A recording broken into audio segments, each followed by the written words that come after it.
Hey everyone, welcome to my video on some practical tips on how to take photos in low lights. The situation is that I am in a room with low lights and wish to take a photo using my camera and kit lens. I have minimal equipment with me and want to do minimal post-production alterations on the photos that I take. First option is that I could simply use the full automatic mode on my camera. Let's try that. Well, the photo was easy to take, but the photo is blurry, glary, looks unnatural, and honestly, it's just a terrible photo. Next, I could try my camera's low light mode, so let's try that. Again, it was easy to take. The photo does look a little better than full automatic, however, it's still glary, looks unnatural, and to me, it still looks bad. Okay, so how can I take better photos in low light? I've compiled the following steps to help us take better photos in low light. Let's go through them. Shooting in RAW gives greater flexibility in post-production changes if we wished. Aperture priority will keep the camera shooting at a fixed f-stop to ensure a consistent exposure and will adjust the ISO and shutter speed automatically. No flash. We will use the ambient light to brighten the photo. While using a tripod will help keep the camera steady. We could increase the ISO to brighten up the image, but it could cost us in quality. I can also move closer to the object, and I can adjust the white balance. So let's go ahead and test these 7 steps. I've set my camera to take RAW format and set an aperture priority at 5.6. I'm shooting at 5.6 because I know my camera takes a nice even exposure at this f-stop.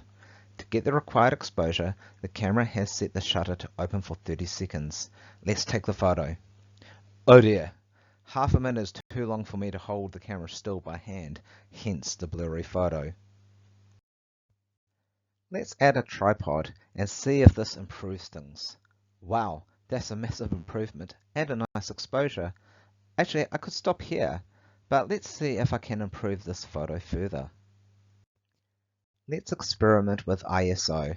Increasing your ISO lightens up the image by making the sensor more sensitive to light.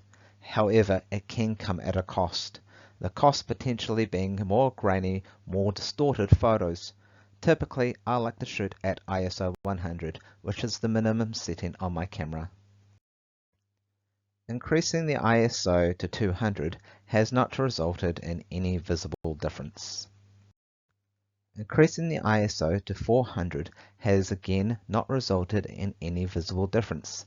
However, I have noticed that the shutter speed has now halved to 15 seconds.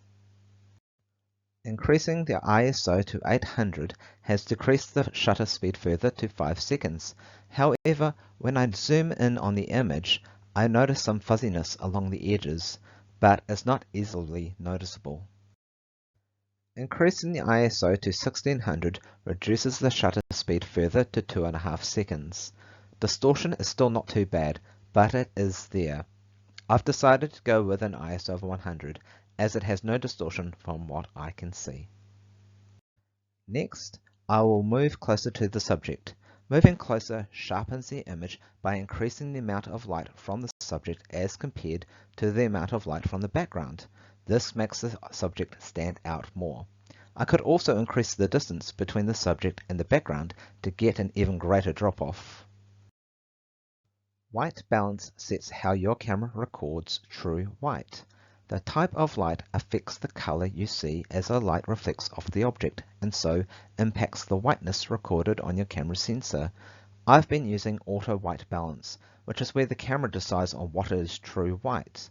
Since I'm taking these photos under incandescent light, I'm switching to my camera's tungsten white balance setting. The result is an image that is more reflective of reality. However, this is a personal choice. I could stick with the auto white option, which exaggerates the gold colored surface, but I want this photo to be more reflective of reality. So, did the 7 tips actually improve my low light photos? Let's compare the photo taken using the full automatic camera mode with my final photo using the 7 tips. For me, the photo taken using the 7 tips is the clear winner. as it has a clear, clean, even exposure, balanced colors, and looks natural.